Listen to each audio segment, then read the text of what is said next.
राज्यभरातील जिल्हा परिषदेच्या शाळा आज बंद आहे। शिक्षकांनी आज सामूहिक रजा आंदोलन सुरू केलेलं आहे। राज्यातील स्थानिक स्वराज्य संस्था आणि अनुदानित शाळांमधील शिक्षकांच्या मागण्यांकडे सरकारचं जे दुर्लक्ष होत आहे, त्यासोबतच अशैक्षणिक कामं दिले जात आहे, SIRचं काम दिलं जात आहे, त्या विरोधात राज्यभरातील जिल्हा परिषदचे शिक्षक जे आहे ते आक्रमक आहे आणि आज सामूहिक रजा आंदोलन जे आहे ते सुरू केलेलं आहे। त्यामुळे नागपूर जिल्हा परिषदच्या जवळपास 1500 पेक्षा जास्त शाळा आज बंद राहणार आहे। आपण ही या ठिकाणचे दृश्य बघू शकतो। हे बघा, शाळांना आज कुलूप लागलेला आहे, शाळा बंद आहे। प्रत्येक जिल्ह्यामध्ये हीच परिस्थिती असणार आहे। आपल्यासोबत शिक्षकांचे नेते अलियादर ठाकरे सर आहेत। सर, काय मागण्या आहे? नागपूर जिल्ह्यातल्या, महाराष्ट्रातल्या किती शाळा बंद राहील? राज्यातल्या सर्वच शाळा बंद राहाव्या असं आवाहन शिक्षक संघटनांच्या माध्यमातून करण्यात आलं आहे।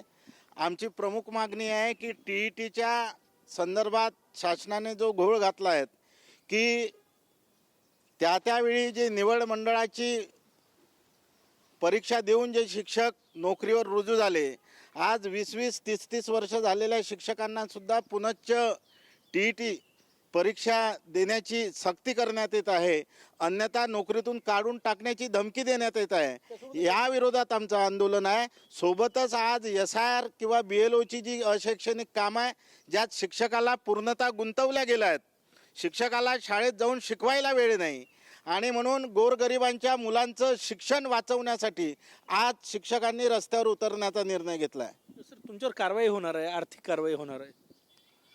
हे बघा, जेव्हा एखादं आपलं ध्येय ठेवून आपल्याला लढायचं असतं तेव्हा त्याचा काय त्रास होणार आहे याची पर्वा करायची नसते। आणि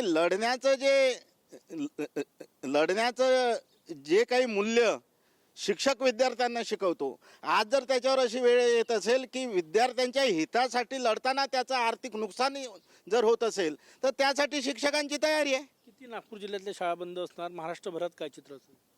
महाराष्ट्रभरात जवळपास सर्व शाळा बंद राहतील आणि नागपूर जिल्ह्यात सुद्धा आपल्या ज्या काही शाळा आहे त्या 100% बंद राहतील। तसा प्रतिसाद आम्हाला या क्षणापर्यंत मिळालेला आहे। नक्कीच आज नागपूर जिल्ह्यातल्या जवळपास 1400-1500 शाळा आहेत जिल्हा परिषदेच्या, त्यांना कुलूप असणार आहे। आपण हे दृश्य या ठिकाणी बघू शकतो। शिक्षकांनी जे आंदोलन पुकारलेलं आहे, SIR विरोधात, अशैक्षणिक कामं दिले जात आहे त्या विरोधात हे आंदोलन आहे। त्यासोबतच ज्या इतर मागण्या आहेत त्याकडे सरकारचं लक्ष वेधण्यासाठी हे आजचं सामूहिक रजा आंदोलन आहे। कॅमेरामॅन सचिन सायमसह गजानन नुमाटे, TV9 मराठी, नागपूर।